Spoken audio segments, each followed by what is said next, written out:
খুলনার যে উপকূলীয় অঞ্চলগুলো রয়েছে, এই উপকূলীয় অঞ্চলে ঘূর্ণিঝড় রিমালের যে প্রভাব, সেই প্রভাবে কিন্তু ব্যাপক ক্ষতিগ্রস্ত হয়েছে এই অঞ্চলের মানুষ।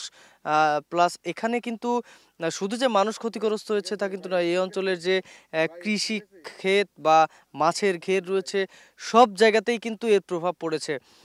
এখানে আপনি দেখতেই পাচ্ছেন আমার পেছনে এই জায়গাটি কিন্তু দেখতে নদী মনে হলেও কিন্তু এখানে এটি কিন্তু বেশ কয়েকটি মাছের ঘের।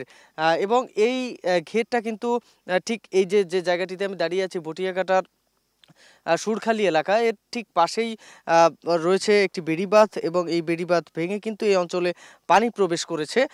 স্বাস্থ্য এবং স্বাদের মধ্যে চমৎকার একটা ব্যালেন্স করে পীর প্রিমিয়াম আয়োডাইজড লবণ।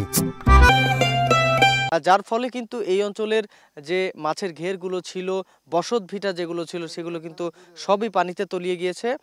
এখানে আমরা যতদূর জানতে পেরেছি যে ৫৫টি পয়েন্টে বাঁধ ভেঙে এবং উপচে প্লাবিত হয়েছে অসংখ্য গ্রাম।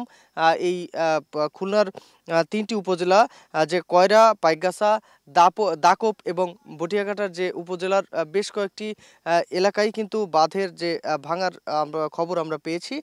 এর মধ্যে ৩২টি পয়েন্টের ১.৭০৫ কিলোমিটার বাঁধ ভেঙে লোকালয়ে পানি ঢুকেছে। এছাড়াও ২৩টি পয়েন্টের ৩.৬৮৮ কিলোমিটার বাঁধে কিন্তু উপচে পড়ে পানি ভিতরে ঢুকেছে বলে জানিয়েছেন আমাদেরকে পানি উন্নয়ন বোর্ড।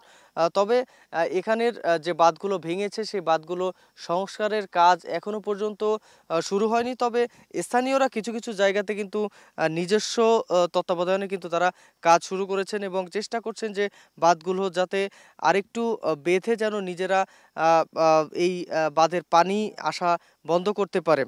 তো এখানকার আমরা যেটি লক্ষ্য করেছি যে এই অঞ্চলের প্রায় আহ, আহ, আহ, ৪ লাখ মানুষ কিন্তু ক্ষতিগ্রস্ত হয়েছে এই বাঁধ ভেঙে এই যে ইয়া পানি লোকালয়ে প্রবেশ করেছে তার ফলে।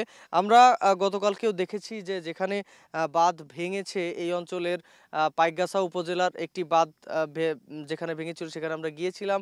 আর সেখানে দেখেছি যে বেশ হাজার হাজার মানুষ কিন্তু পানিবন্দী হয়ে পড়েছিলেন, এবং তারা পানিবন্দী হওয়ার পরেই কিন্তু তারা নিজেদের বসতবাড়ি যেগুলো ছিল সব ছেড়ে রাস্তায় এবং বিভিন্ন জায়গায় গিয়ে আশ্রয় নিয়েছিল।